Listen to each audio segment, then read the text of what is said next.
G'day guys, welcome to my first edition for 2024 of my January or monthly baits and techniques, and we're going to keep this up throughout the year and give you sort of, my view of what I fish around here. I live about 15 minutes from Chickamauga and I fish Santa Hill, I fish a lot of other little lakes around here close, fish Nickajack, Watts Bar, a bunch of lakes within a few hours, Gunnersville, and then, obviously we travel around the country. Green pumpkin brown with a little bit of red flake in there. That's key for down here. Big gap, big strong hook, point doesn't line up with the eye, so you've got to know.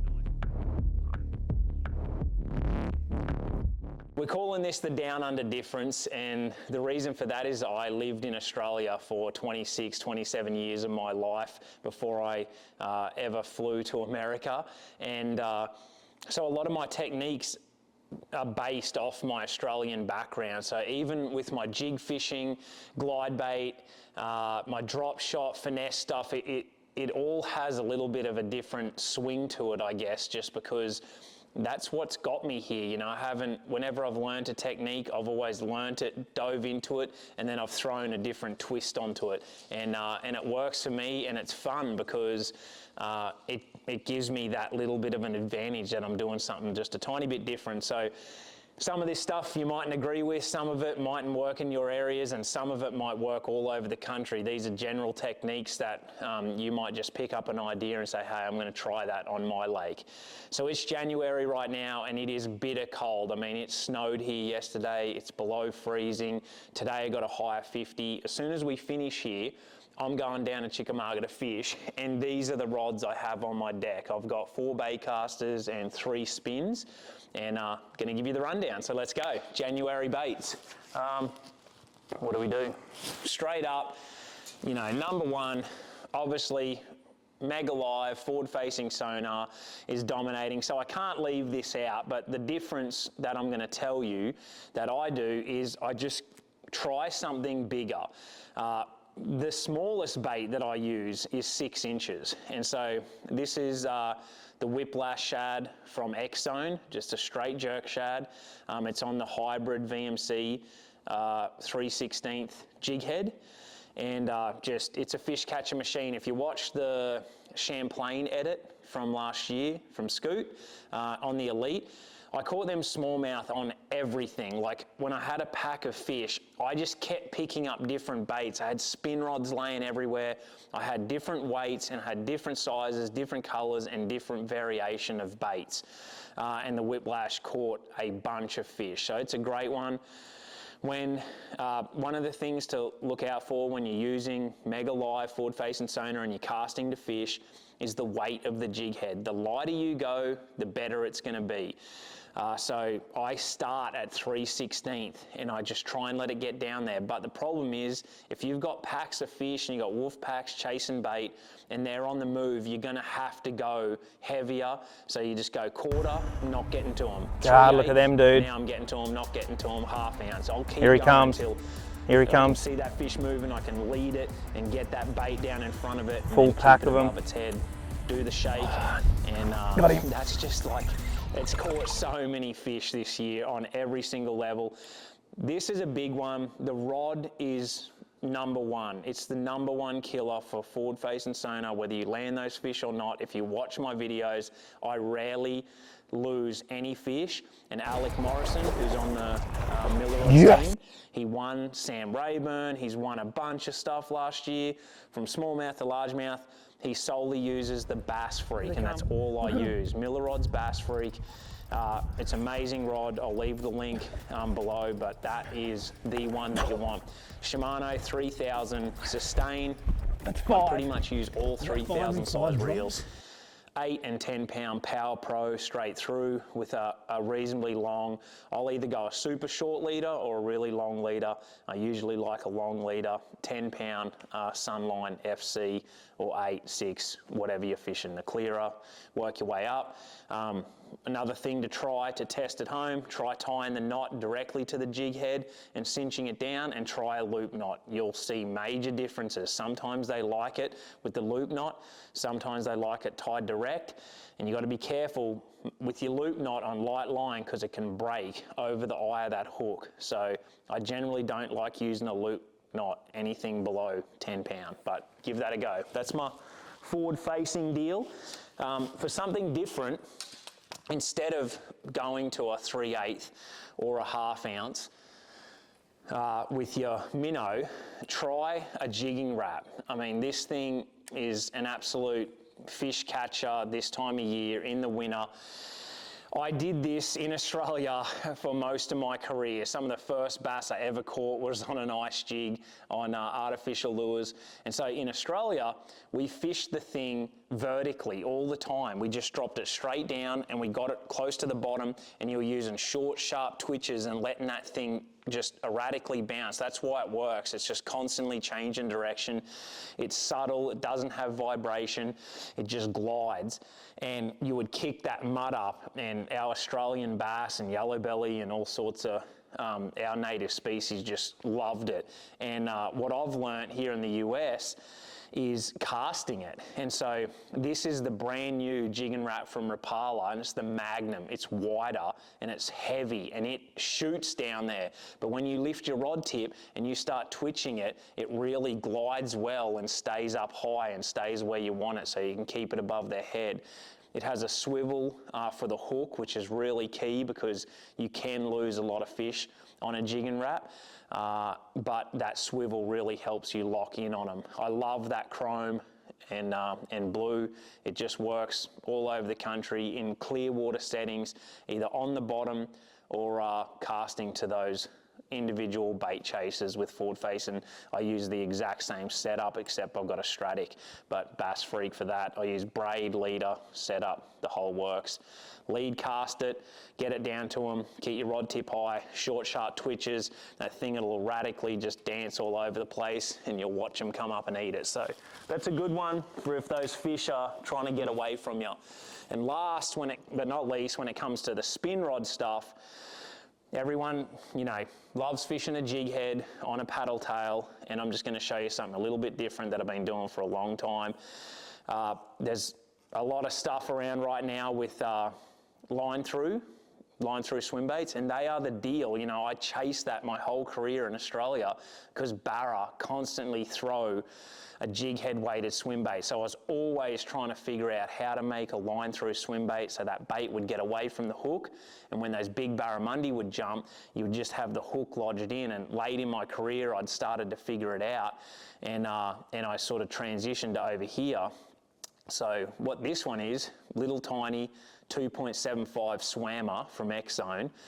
Beautiful little plastic, especially for winter, nice and clear. And then there's only a couple of these around, but Bill Lowen is actually the guy that showed me this technique and this head, and this is actually his bait. It's called a slip shad, I think. It's on Tacklewarehouse. There's a few different companies that make them, but not many. And as you can see, that line just goes through the top, and then I just pin that little treble just into the top of him and wind it down, and that is just like a fish catching machine. So when that fish comes and eats it, and I set the hook, it breaks away, the trebles in them, they don't get off, and this jig head and plastic just will last so much longer.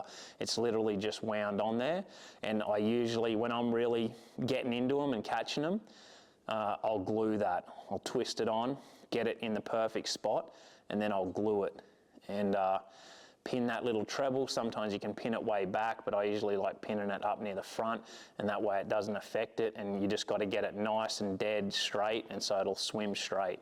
That's an absolute fish catching machine, and just something different than fishing just fishing a jig head on a paddle tail.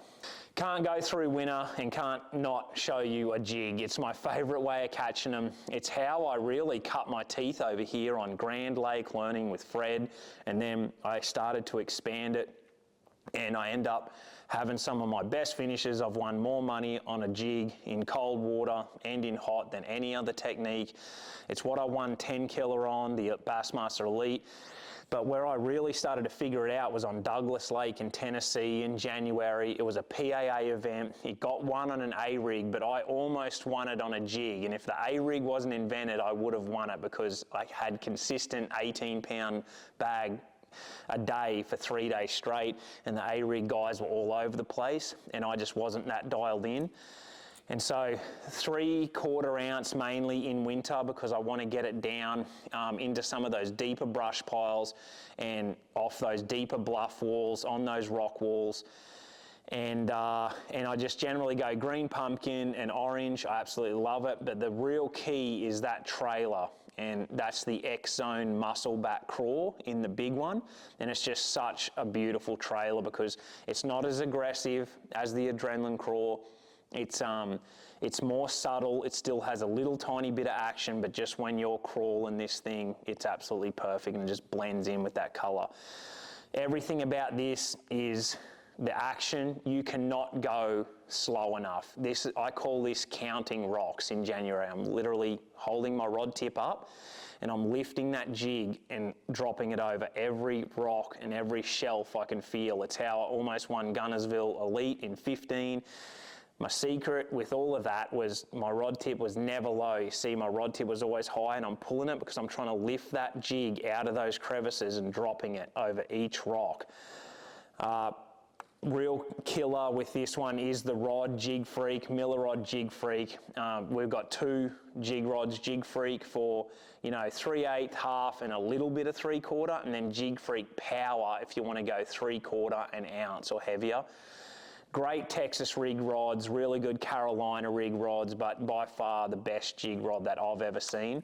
I fished this on a Shimano Corrado in a fast retrieve, in a fast ratio, so 7.4 to 1 and up, because I'm using the rod to move the lure and then I'm winding the slack up. I'm not using the reel to move the bait. And then I'll go, I usually fish a lot of shooter, but with a jig, I don't like shooter. I like the straight through FC from Sunline. 16, 18, and 20 are going to be my 2, depending on water clarity pretty much. I'll just go with each of that. But I fish pretty light when it comes to a jig, and especially winter when we get some of these days where it's glassed out and it's clear water. You want that lighter fluorocarbon. So that's my jig setup there. What do we got next? Right now, we just had a bunch of rain. We had a ton of rain, so a wintertime spinnerbait bite is one of my favourites by far. And Bassman has just been absolutely crushing it over here. We have 2 types. We have the TW and the compact. If you've got smaller fish, more finicky fish, go with the compact. But in winter, I like a big spinnerbait. And this like Tennessee sexy shad type colour, it just works in like every different colour water. The TW head just comes through structure like crazy. I cut down a 4-inch Xzone Swammer and I just match that paddle tail in as best I can with the colour, depending on what I'm throwing.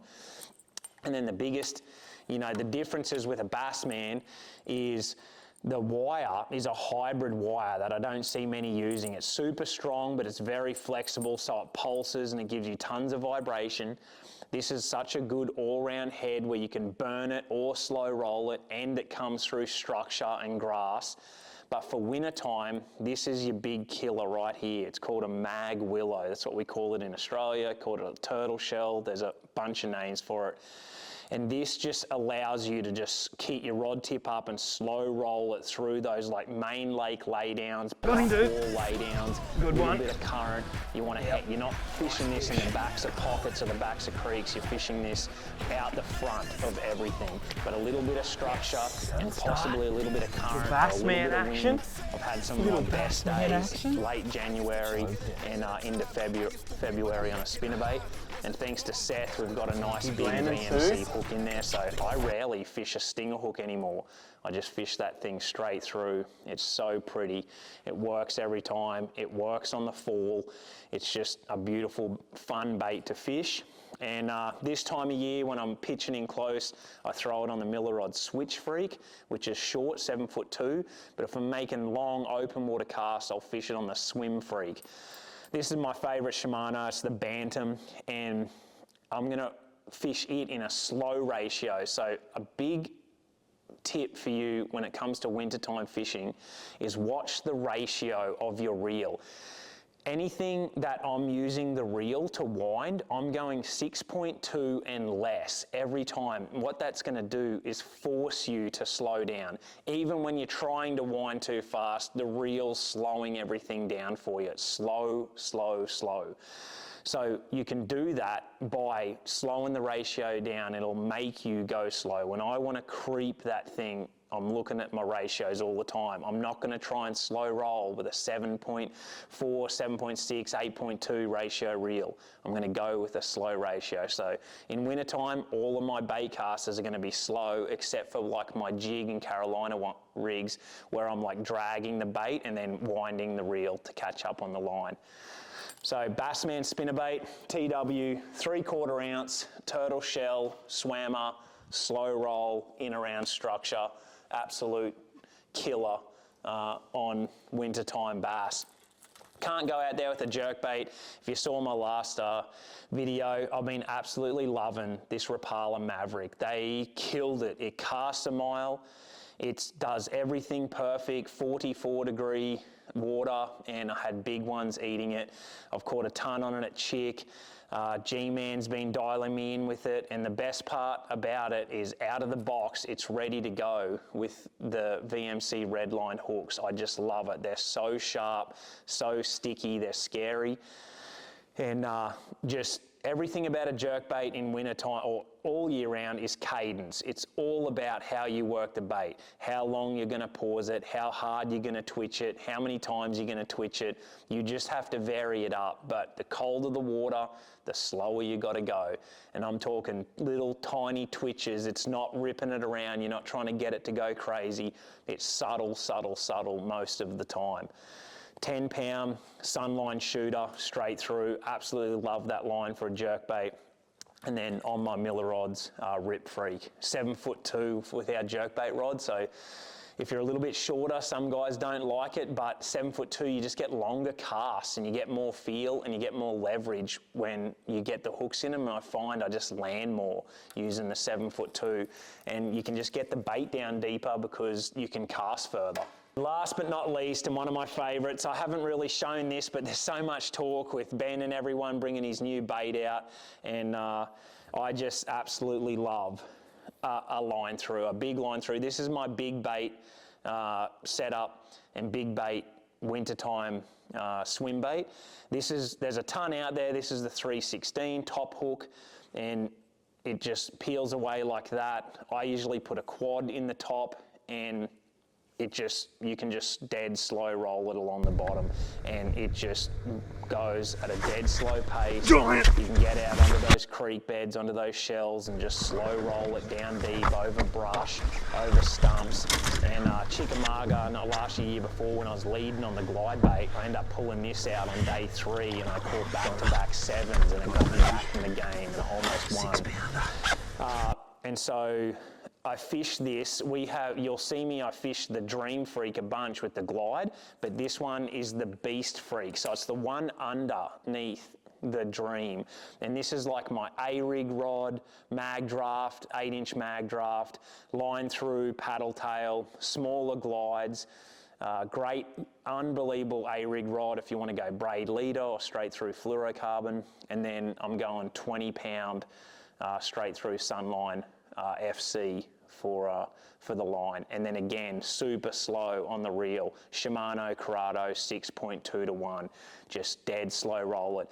There's a bunch of people talking and comparing baits when it comes to line through with bends, and bends it's two totally different baits. To get the head wobble and that action that he wants that catches all them giants in the little bit warmer water, you can't get that on a dead slow roll. This one, the head just wobbles and the tail just goes slow, and that's what you need for like a dead slow crawl, but it doesn't get that crazy shad reaction like what the mag draft has. That's why the mag draft catches a ton of fish. You can't just dead slow roll it. You got to get it into gear. When it gets into the gear and it starts doing the erratic head wobble in the tail, that's what creates the bites, but it's hard to get that at a dead slow wind. So I go back to those as it gets warmer, but for frigid, freezing cold temps, when the temps are getting, you know, in the 50s and in the 40s, this is the one I like because I can keep it. And I bought summer bends. I've got 5 or 6 of them in the 3 different weights, and I'm going to test them out through the winter. But from what I'm reading, they don't slow roll that well, but that's not what it's made for. It's made for like the really crazy head wobble and tail wobble action, and that makes you have to just pick that speed up. But I'll give my review on it later when I get to fish it a little bit more, because I haven't fished it. But line through swim bait is a killer in winter, down deep, 8-inch mag draft, line through, dead slow roll. That's how I'm going to get all my wintertime big fish bites. Can't really go past an A-rig. I just got these in. It's a clear one. I think these are called Tornado or something like that. It was the only clear rigs. I'm just testing them. Haven't even thrown them. I'm about to go and test them. I got 2 dummies and 3 with hooks. Rupee! Roo! We almost had it. So they're these two I'm going to try. I know that Saxton, he has one coming out here in Tennessee, and I haven't seen it, but I think it's a Clearwater one, so I don't know which's better, who's did it first or what. I'm just going to test it, and then I love the Hog Farmer ones as well. But my take on A-rigs is I like the little mini ones. I love the small arms, little bit extended one down the bottom. All the miniature type ones, I just fish 5, 2 dummies, 3 with hooks here in Tennessee, and you know, that's a fish catcher machine. So there it is. There's my first monthly bait, January edition. I hope you enjoyed that. If you have any questions, leave them below. We'll try and get back to you. I'll leave in the description. All of this stuff is linked back to Tacklewarehouse, and we'll put all those links and stuff in there. If you click on that link and buy it, it helps us out. It helps my sponsors out, and everything's good. We appreciate your support, and we're going to keep them coming.